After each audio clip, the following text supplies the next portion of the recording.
No livro de Samuel, capítulo 15, há uma história do rei Saul. O rei Saul, ele foi escolhido por Deus quando Deus permitiu que se instaurasse o sistema de reis em Israel, a monarquia. E o profeta Samuel, que era como se fosse o rei, o profeta, o juiz, ele pegou e consagrou Saul por ordem de Deus. Saul era uma bênção. Mas muita gente começa a crescer e deixa o demônio entrar no coração. O pavão, a pessoa fica orgulhosa e tal, e acha que ela é tal. Não. Quanto mais você tiver de Deus, mais você deve ser humilde, para você poder então crescer mais na vida. Seja outro que louve você, não a sua própria boca. Mas mesmo assim, na sua presença, não é bem assim, não. O negócio é o Senhor. Aí o Senhor Deus deu uma missão para o Saul. E o Samuel disse para ele, olha, Deus mandou falar que ele prometeu que iria destruir o povo chamado de Agag. Está escrito isso aqui. Os amalequitas. Versículo... começa aqui no capítulo 15, versículo 1.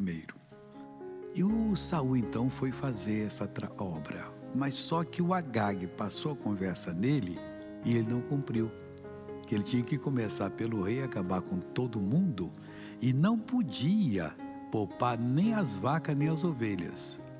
E por que Deus está irado? Porque quando ele levava Israel, ele não destruiu os amalequitas, mas um dia vai ser vingado. Os amalequitas vieram na covardia. Você sabe que sempre os valentes vão na frente, né? Atrás vão ficando as pessoas mais fracas. E eles vieram por trás e começaram a matar os que não podiam andar, nem podiam lutar. Mas uma covardia tremenda. Isso um dia vai chegar o dia dele. Aí o Saul disse, eu vou fazer. E o Samuel então foi acordado por Deus e que disse para ele o seguinte... E Saul, versículo 10. Então veio a palavra do Senhor a Samuel dizendo, arrependo-me de haver posto a Saul como rei, por quando deixou de me seguir e não executou as minhas palavras. Então Samuel se contristou toda a noite, se contristou e toda a noite clamou o Senhor. Samuel não foi dormir, ficou só orando. Deus, misericórdia. Porque quando Deus toma uma decisão, irmãos, ela é irreversível. E o Senhor Deus ficou aborrecidíssimo com Saul. E o Samuel tentou convencer o Senhor a perdoar o Saul. Mas o Saul é que tinha que buscar o perdão e não continuar na mentira. E ele já estava decidido a enganar o profeta Samuel. Samuel ouviu a palavra, bom, quem sabe, né? Chegou lá, o homem está arrependido e Deus perdoa. Aí, ao invés de dormir de manhã cedo, foi lá encontrar o Saul. E diz assim, e madrugou Samuel para encontrar Saul pela manhã. E anunciou-se a Samuel, dizendo, já chegou Saul ao Carmelo, e eis que levantou para si uma coluna. Então fez volta, passou e desceu a Gigal. Veio, pois, Samuel a Saul, e Saul lhe disse, bendito seja tu do Senhor, executei a palavra do Senhor. Mentindo. Deus já tinha avisado Samuel. Irmãos, ainda que você mentiu até hoje, pare de mentir. A Bíblia diz que quem mente é filho do diabo. Está em João 8,44. Vós tendes por pai o diabo e quereis satisfazer a vontade do vosso pai, porque é mentiroso e pai da mentira e nunca se firmou na verdade. E a gente, principalmente com Deus, nós temos que ser muito mais honestos que seríamos qualquer pessoa. Abrir o coração, porque Deus sabe de tudo. Deus conhece a intenção do nosso coração que ninguém conhece. Aí o Samuel vai com essa bajulação assim, falando. Então disse o Samuel no Saul, Disse Samuel: que balido, pois, de ovelhas é esse nos meus ouvidos, e o mugido das vacas que ouço?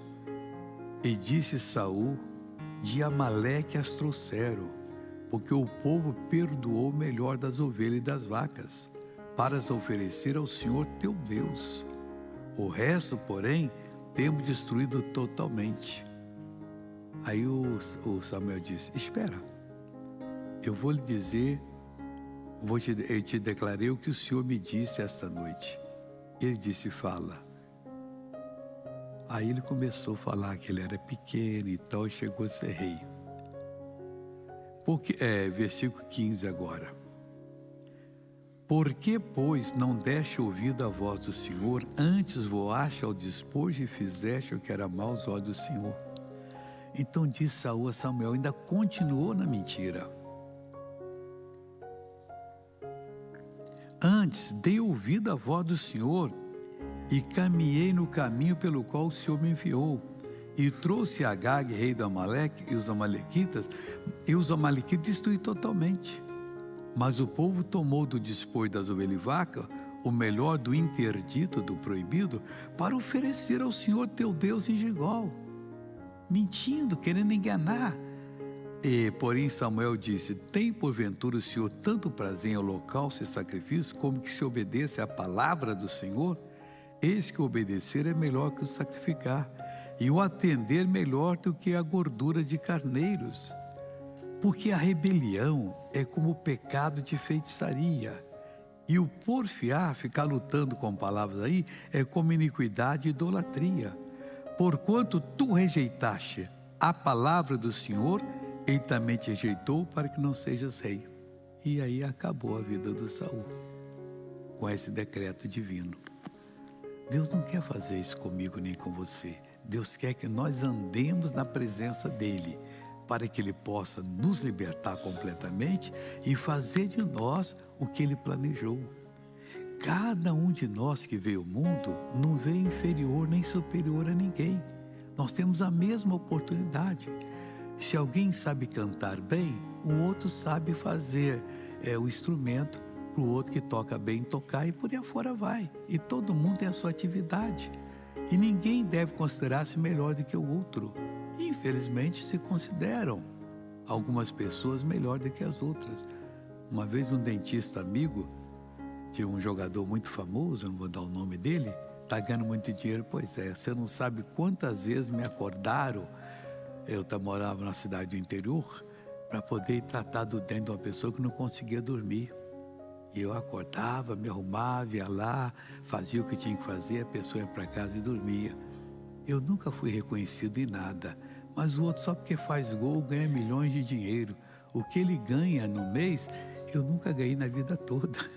Olha como é que o mundo é errado. Só porque ele sabe fazer gol, imagine se fosse ele que acha que está certo, que estivesse lá e eu tratei do dente dele, às vezes com um hálito muito fétido, mas nunca reclamei. Está tratando ali jeitinho para poder tirar a dor da pessoa, e nunca me reconheceram.